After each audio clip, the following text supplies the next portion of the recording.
Ndabashohoje bene data nshuti z'umwami wacu Yesu Kristo, mwebwe mwese dusangiye gucungurwa n'amaraso y'umwami wacu Yesu Kristo. Amahoro y'Imana nabane namwe. Imana ibishimire, Imana ibarebe neza aho muri hose, mukomere. Ndabakunda kandi mbifuriza ibyiza uko bukeye n'uko bwije. Niribanje Jean Claude muvugana. Uyu munsi tugiye kuganira ijambo ry'Imana, kandi inyigisho dutangiye tugiye ibagezaho buri munsi. Ni inyigisho ifite insanganyamatsiko ivuga hejuru y'urugendo rw'umukristo, hejuru y'urugendo rw'umukristo, aho urugendo rw'umukristo rutangirira, aho umukristo anyura, n'aho agana, n'aho ajya. Tuyobowe n'ijambo dusanga mu gitabo cy'abami ba kabiri, igitabo cya kabiri cy'abami, ibice 2 umurongo wa mbere. Turasoma tugeze ku murongo w'10, ariko ayo magambo niyo tuzakomeza kujya dusubiramo tugenda dufata agace kaho tugeze bitewe n'uko ijambo ry'Imana riba rituyoboye. Igitabo cya kabiri cy'abami ibice 2:1 haravuze ngo icyo gihe Uwiteka yendaga kuzamura Elisa ngo amujyane mu ijuru, amujyanye muri serwakira. Eliya ahagurukana na Elisa i Gilugali. Eliya abwira Elisa ati, ndakwinginze sigara hano kuko Uwiteka antumye i Beteli. Elisa aramusubiza ati, nkurahiye Uwiteka uhoraho n'ubugingo bwawe, sinsigara. Nuko baramanukana bajya i Beteli. Bagezeyo, abana b'abahanuzi b'i Beteli baza gusanganira Elisa, baramubwira bati, aho uzi ko uyu munsi Uwiteka agiye kugukuraho shobuja? Arabasubiza ati, ye ndabizi, ariko nimuceceke. Eliya arongera aramubwira ati, ndakwinginze sigara hano kuko Uwiteka antumye i Yeriko. Nawe aramusubiza ati, nkurahiye Uwiteka uhoraho n'ubugingo bwawe, sinsigara. Nuko bagiye i Yeriko. Bagezeyo, abana b'abahanuzi b'i Yeriko basanga Elisa, baramubaza bati, aho uzi ko uyu munsi Uwiteka agiye kugukuraho shobuja? Harabaza ati, ye ndabizi, ariko nimuceceke. Eliya arongera aramubwira ati, ndakwinginze sigara hano kuko Uwiteka antumye kuri Yorodani. Nawe aramusubiza ati, nkurahiye Uwiteka uhoraho n'ubugingo bwawe, sinsigara. Nuko barajyana bombi, maze bakurikirwa n'abana b'abahanuzi 50. Baragenda bahagarara kure aho babitegeye, ariko ubwabo bombi bagera kuri Yorodani barahahagarara. Eliya yenda umwitero we, arawuzinga, awukubita amazi, yigabanyamo kabiri, amwe ajya ukwayo, ayandi ukwayo, bombi bambukira ahumutse. Bageze hakurya, Eliya abwira Elisa ati, nsaba icyo ushaka cyose ndakigukorera ntaratandukanywa nawe. Elisa aramusaba ati, ndakwinginze ndaga imigabane 2 y'umwuka wawe. Eliya aramusubiza ati, uransaba ikiruhije cyane. Icyakora numbona biri nkigukurwaho birakubera bityo, ariko nutambona siko biri bube. Bakigenda baganira, haboneka igare ry'umuriro n'amafarashi y'umuriro, birabatandukanya. Nuko Eliya ajyanwa mu ijuru muri serwakira. Elisa abibonye arataka ati, data data, wabereye Isiraheli amagare n'amafarashi. Nuko ntiyongera kumubona ukundi, maze afata umwambaro we awutanyaguramo kabiri. Imana itugirire neza cyane. Ayo magambo dusomye ni amagambo meza, kandi ni amagambo agaragaje urugendo rwa Eliya na Elisa mu ihaguruka ryabo, hanyuma aho bahagurukiye i Gilugali, kuzagenda bageze hakurya ya Yorodani aho bajyaga. Hanyuma kandi tubona, iyo ukomeje hirya gatoya, ubona uburyo Elisa yaje gusigarana iriya myenda, cyangwa se biriya bice 2 by'imyenda ya Eliya mu buryo bw'ubuhanuzi. Hanyuma bikaza kurangira bisobanuye ko yaje gusigarana ya migabane 2 nyine nk'uko yabyifuzaga, nk'uko yari abikeneye. Imana rero iduhana umugisha. Iri jambo turitangiye uyu munsi, kandi twizeye ko Imana izadushoboza ikaduha umugisha. Haleluya.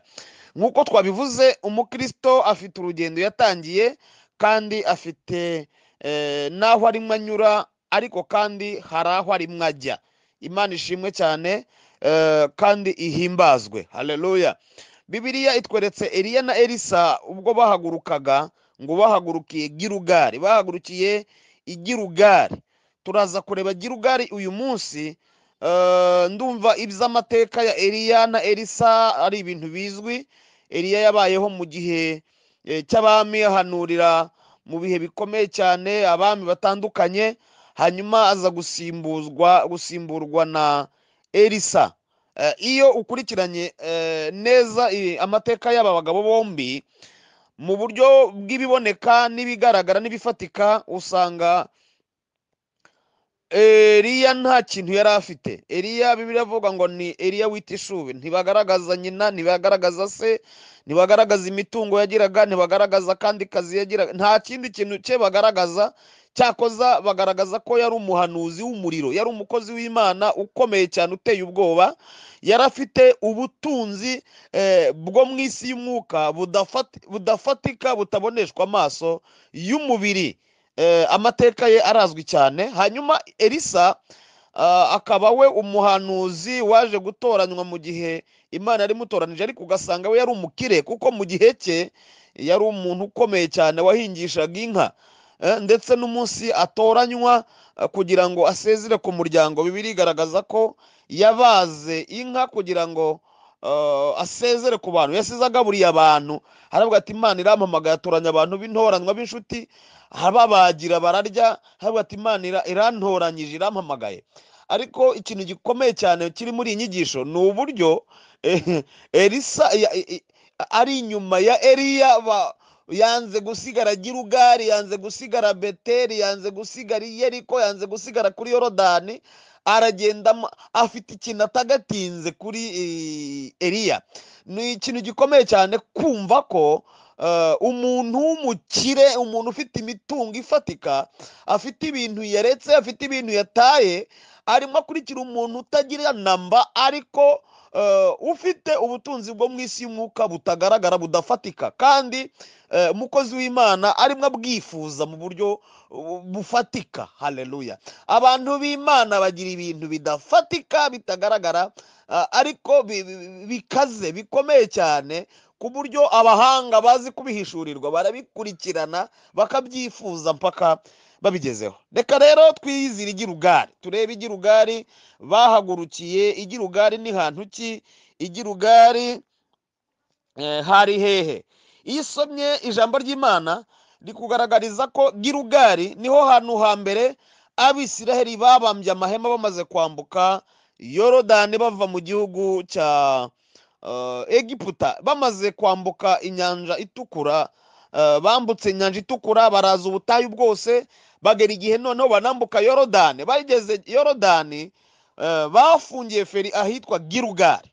Gilugali niho bageze. Bahageze, Imana ihakorera ibintu bibiri bikurikira. Icya mbere, Imana yabwiye Abisiraheli ko bakwiye gutora amabuye 12 y'i Gilugali hejuru ku musozi, bakajya kuyashinga muri Yorodani hagati, kandi bagatora amabuye 12 muri Yorodani bakashinga Gilugali akurikirana, yanditseho amazina y'imiryango ya Isiraheli.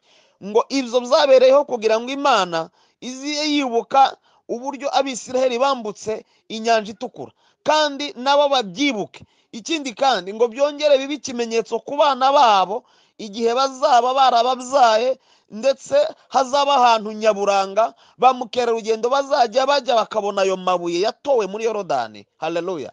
Ikindi kandi ngo Imana izireba muri Yorodani ibona urwibutso Isiraheli yashyizemo, Isiraheli nayo nireba Gilugali ibona urwibutso yahashyize ikuye muri Yorodani. Imana ishimwe cyane.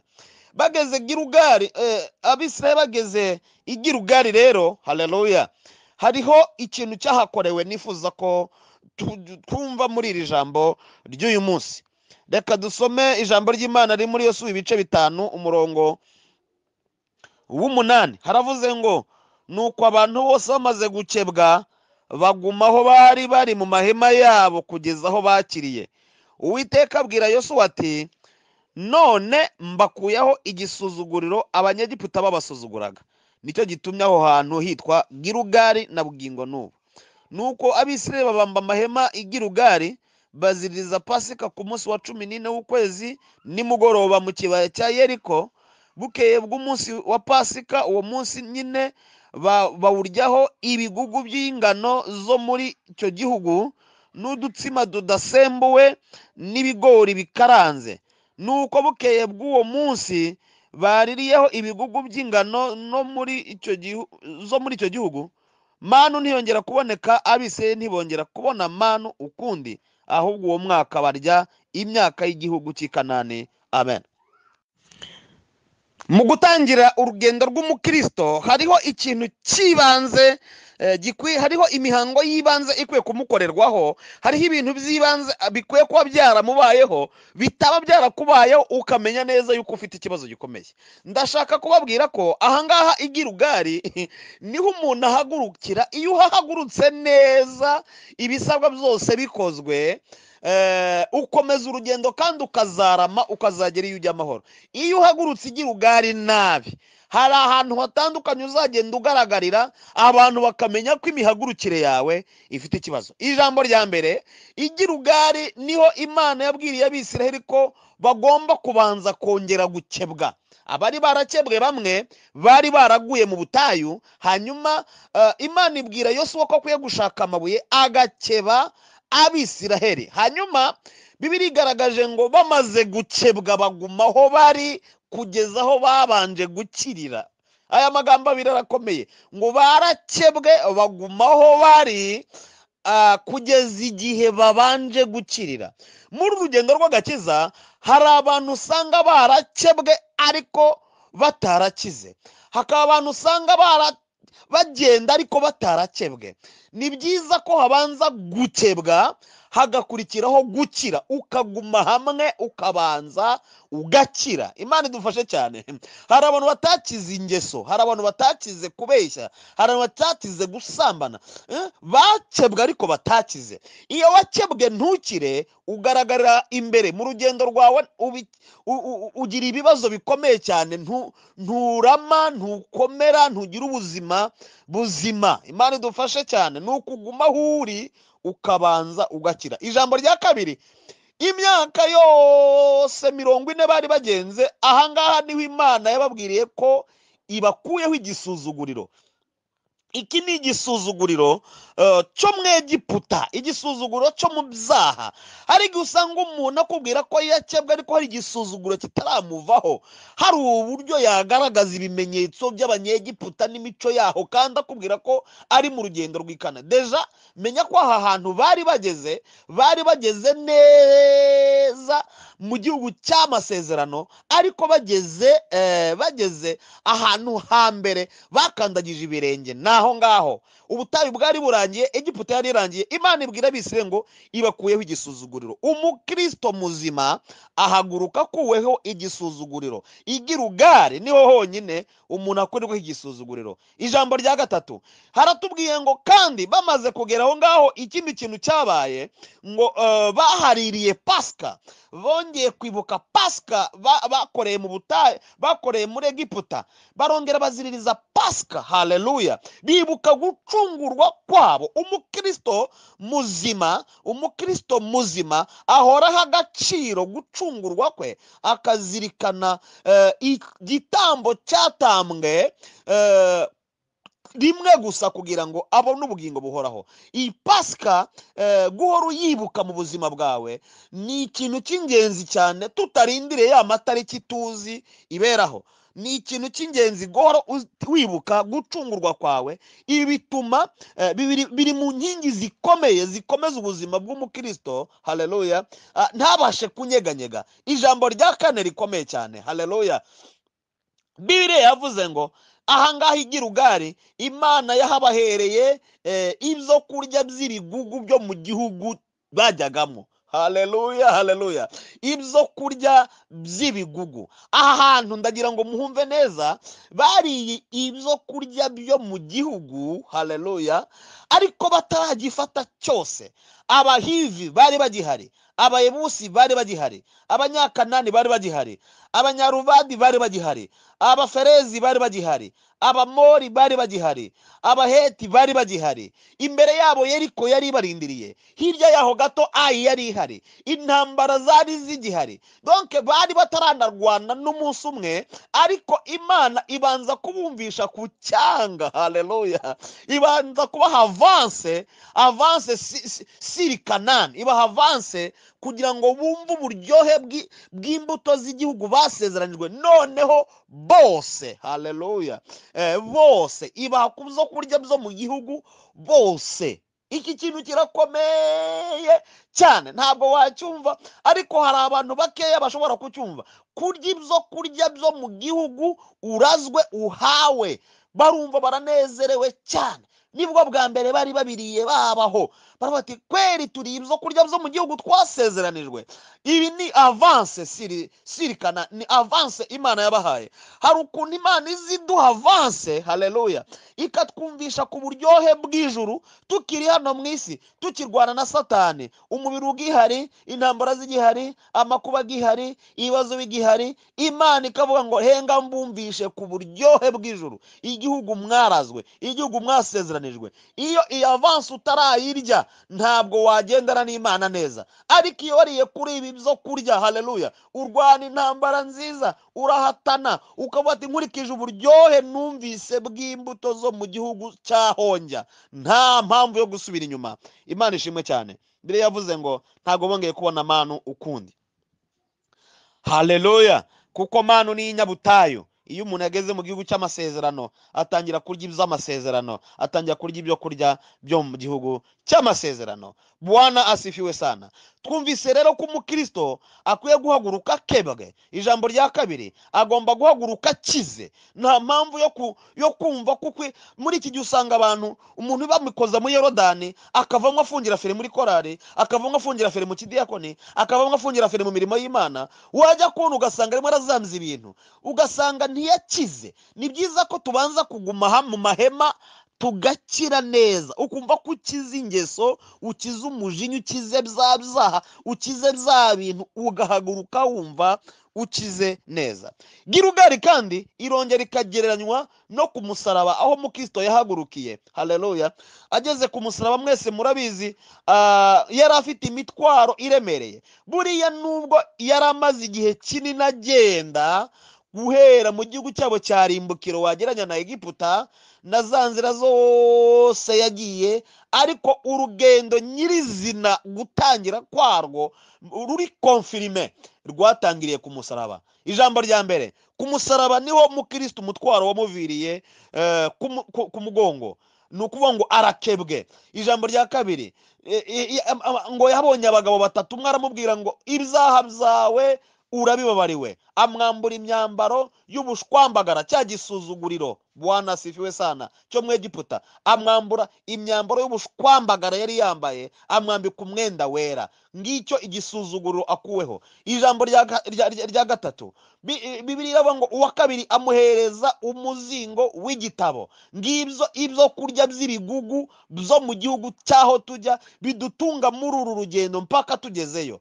Haleluya. Ijambo rya kane, uwa gatatu ngo amuhereza urufunguzo rwitwa ibyasezeranijwe. Amuha gohedi, avuga ati ngaho nguru urufunguzo rw'amasezerano, ubaye umukandida w'ubwami bw'Imana, ubaye umukandida w'ijuru, ngaho genda noneho uremewe. Nta iminsi yose wari umaze ugenda wari ugisuzumwa, ariko noneho bibaye konfirime, genda ukomeza, noneho injira mu rugendo. Ijuru rirakwanzuye, rikwanditse mu gitabo ko uri umugenzi ujya mu gihugu cy'ijuru. Haleluya. Nguko uko umukristo ahaguruka. Bene data, ibintu byose bipfira mu guhaguruka. Iyo uhagurutse nabi nturama, iyo uhagurutse neza urakomera. Ikibazo nabaza ngana ku musozo w'uyu munsi kirabaza ngo warakebwe? ese niba warakebwe warakize?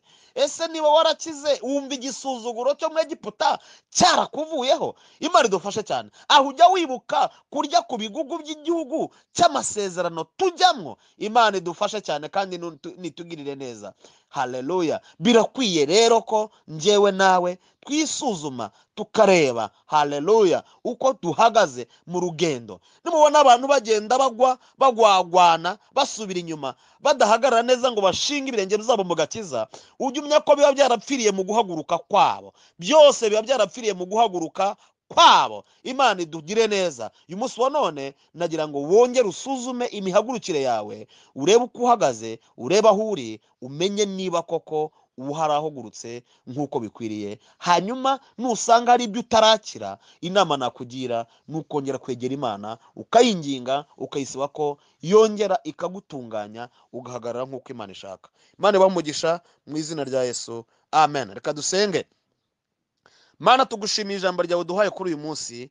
Reka ritubere indorerwamo twireberamwo nk'abagenzi bajya mu rurembo Siyoni. Tumenye uko dukwiye kwitwara, uko dukwiye kwifata, uko dukwiye guhagarara, uko dukwiye kuba tumeze muri uru rugendo rw'agakiza. Tumenye intambwe tugezeho.